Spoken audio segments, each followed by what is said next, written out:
Thornley. Thank you, Speaker. I rise to speak in strong support for this bill, the Assisted Reproductive Technology and Surrogacy Bill 2025. Thank you to the whips on both sides for allowing me to speak today. I was unwell last week, so I wasn't here, but I was watching the live stream of the debate on Thursday, and I must say that I felt extremely proud to be a part of this caucus. It was a really meaningful debate. It was very moving. It was eloquent, and it was really quite beautiful. And as I say, I feel very proud to be standing here and to be part of this historic legislation. So, Speaker, as a former political journalist, I remember the landmark reforms that former Attorney General Jim McGuinty did to address discrimination in legislation in WA more than 20 years ago. And I particularly recall the partnership between Attorney General McGuinty and the then leader of the Greens in the Legislative Council, Giz Watson. She was universally admired and respected.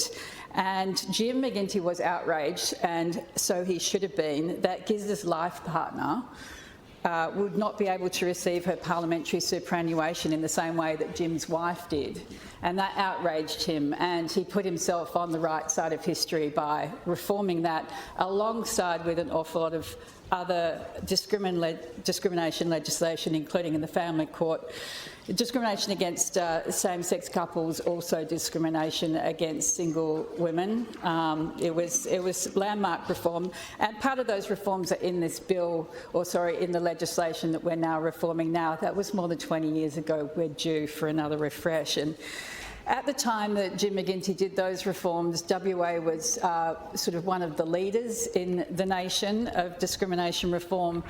Flash forward to 2017 when I went into government with Attorney General John Quigley, and Western Australia had by then become a laggard of the nation, really, in reforms in not just in discrimination, but in a lot of other areas of law reform as well, like the statute of limitations for child sexual abuse, for example, the Evidence Act, which we saw that came through, and a multitude of other reforms.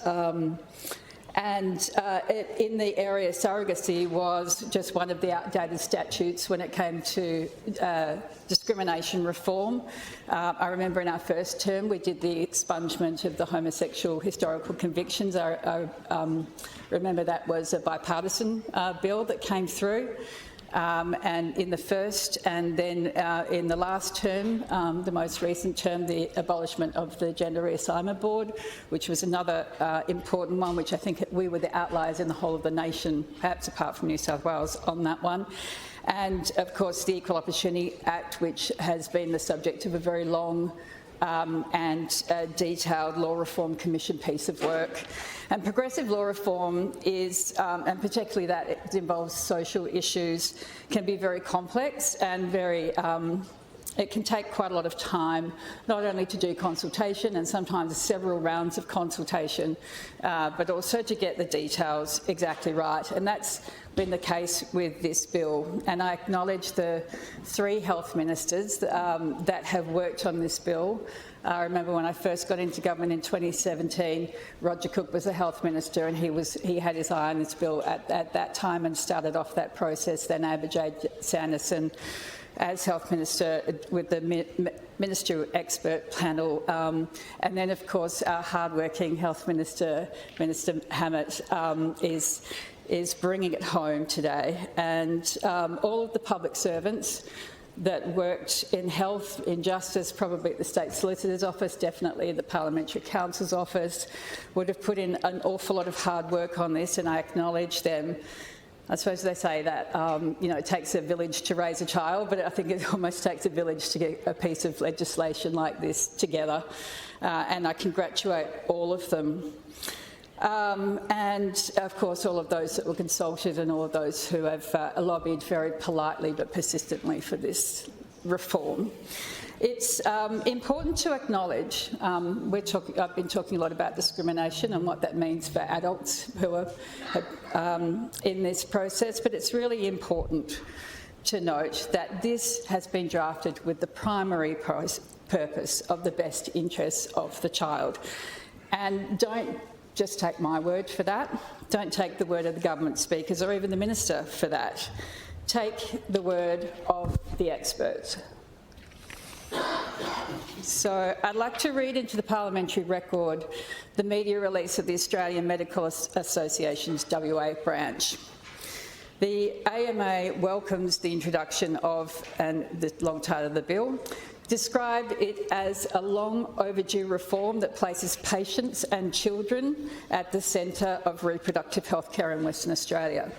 The AMA President, Dr. Carl Hoth, said the bill reflects contemporary clinical practice, community expectations, and the principles of equity and patient autonomy. And I quote him, "This legislation brings Western Australia into alignment with the national and international best practice.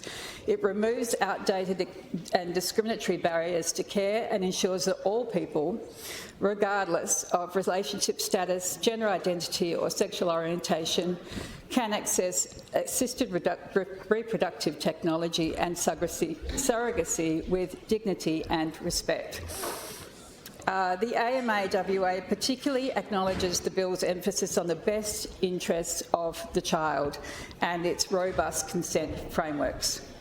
The bill rightly places the welfare of children born through ART and surrogacy at the heart of the regulatory framework, he said. It also provides clarity and legal certainty for families, donors and clinicians. And they concluded their media release with the AMA WA welcomes provisions in the bill on, I'm sorry, that's not the conclusion, on embryo storage, posthumous use, reciprocal IVF, and which reflect the realities of reproductive medicine. Clinicians have long supported people's ability to make informed decisions on embryo storage and use, he said, including the cases of reciprocal IVF and posthumous conception.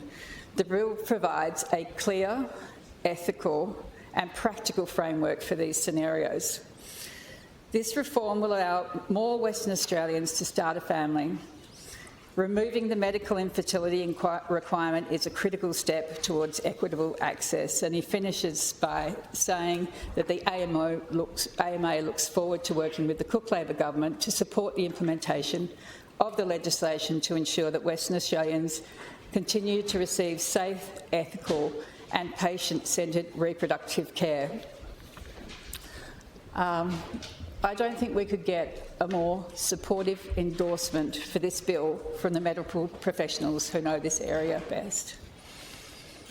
Speaker, like other members, I've received encouragement and support this bill from constituents who have personal stories, and I'm particularly grateful to Kylie and Michelle, a gay couple I'm proud to represent in my electorate of Thornley, for sharing their story with me. Kylie and Michelle were able to access IVF, but their journey was far more difficult than it needed to be, including aspects that were discriminatory of their same-sex relationship status. Michelle told me it was definitely a hard journey, 14 transfers, 4 pregnancies, 2 miscarriages over 7 years. One of the most awful things we went through was having to, quote, prove that we were medically infertile. We had to pay for ICSI cycles for 18 months to prove that we were classified as medically infertile, even though they knew that we were a same-sex couple and that I had anti-follicular markers that were working against the chance of pregnancy. When we first started our journey, we weren't given the option of carrying an embryo from Kylie because of the surrogacy laws in WA. No one discussed that as an option. Kylie and Michelle did persevere, and I'm pleased to say that they now do have 2 children, but the limitation of this legislation didn't stop with that happy ending.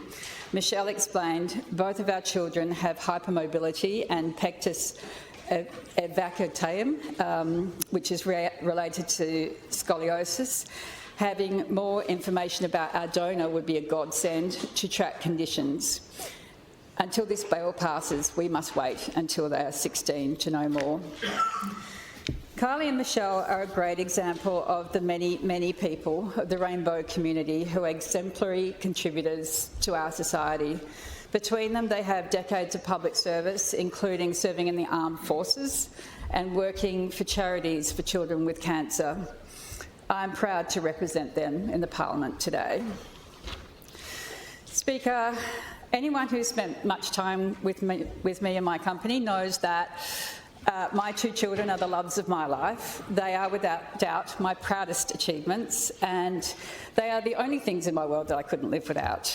But for many years, I didn't want to have kids. How fortunate was I to have the luxury of a last-minute change of mind?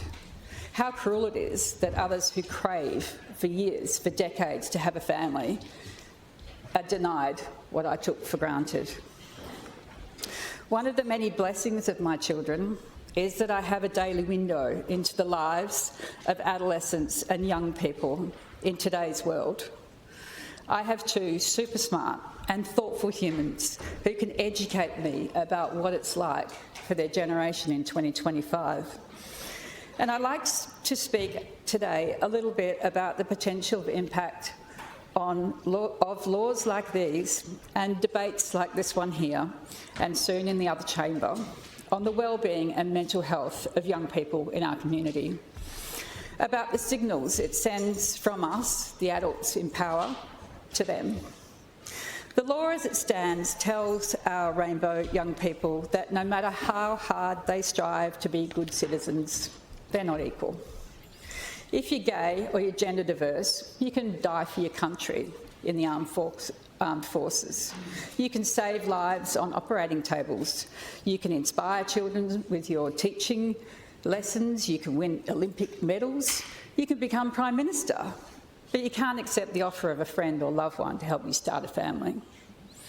What it says to our kids and their friends and their schoolmates and their peers: if you're gay, if you're gender diverse, you can study hard, you can work hard, you can devote your life for the betterment of this society. But society does not deem you worthy of equality. As the member for Scarborough so eloquently put it, no matter who I was or what I contributed, I did not fit in the eyes of the laws of my home state. For me, these words sum up the importance of this bill, not just for those who want to start a family now, but the young people who wonder if there is a place for them in our society, no matter how hard they work. Speaker, mental health of young people is of concern to me, as it should be to us all. Young people who identify as gay, trans and non-binary are particularly vulnerable to severe mental health challenges, including suicidal thoughts. There are families in every electorate, I'm sure, who are living through this right now. Rainbow young people are often bullied by their peers, and on top of that, they are subjected in the media and the internet to nasty public discourse and political point scoring that is tantamount to bullying by adults. From Donald Trump to J.K. Rowling and the politicians here at home, kids are faced with headlines and social media posts that can be hurtful and ill-informed. Rainbow young people, in my experience, some of the most gentle and needing of love and support, can get caught up in ideological wars that are often nasty and ignorant. Even if they're not aimed at them, that's what's in front of them. Thankfully, there are journalists and commentators who strive to balance that ignorance, and I acknowledge particularly the West Australian columnist Kate Emery. Kate is a wonderfully talented writer, and she brings all of her intelligent analysis, logical reasoning and warm heart to her writing on these issues. She is a notable advocate for equality in the state and is firmly on the right side of history on these issues. I'd encourage all members to read her opinion piece in the West Australian today, and I will quote a little of it. WA is the only place in Australia where gay men and single straight men can't use surrogate to have a baby. The state government, to its credit, has been trying to change these laws for a long time. The last effort in 2019 was scuttled by the efforts of Conservative Christian Liberal power broker Nick Goran. This new bill is both overdue and reflects what a modern family in WA looks like. It would be a shame if a conservative religious minority is able to again hijack this debate, and possibly, given the government a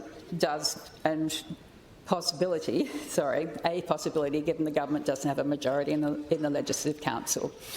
Does the average WA Aussie care that much if a kid has a mum and a dad, two dads, or a single parent, so long as they have a loving home? I don't think so. Kate has been writing artfully about discrimination against the queer community, in particular trans kids, for several years now, and I know she's copped a lot of vitriol for that, and today I'd like to acknowledge her important contribution on the public discourse around these issues. Speaker, I hope that members of this parliament, as this bill winds its way through the upper house, keep this in mind. If they choose not to support the bill, I hope they choose to avoid false stereotypes as they do so. Every member of this parliament would say that they care about young people's mental health, and I believe that in theory they certainly do. I just hope that they show it in practice. Gay and trans kids deserve our love, our understanding and our leadership. Words matter, and laws like this one matter. Speaker, I did receive an email last night opposing this bill from the Australian Family Association WA branch, and Speaker, I will still emphatically vote with the medical professionals who I trust to administer this legislation. Just as we trust doctors in our voluntary assisted dying laws and our gun ownership laws, we trust doctors in these assisted reproductive and surrogacy laws. The Australian Medical Association, not the Australian Family Association, should be our guide. This legislation is about the best interests of children in the present and the future. I'd like to say to our rainbow young people, may I have a little time? I've almost finished. I'd like to say to our rainbow young people, you are loved, you are valued, you deserve every happiness in life. You can have ambitions to achieve anything, including having a family. You deserve a future free from discrimination, and I'm proud that the Cook Labor government is bringing that future a bit closer with this bill. I commend the bill to the House.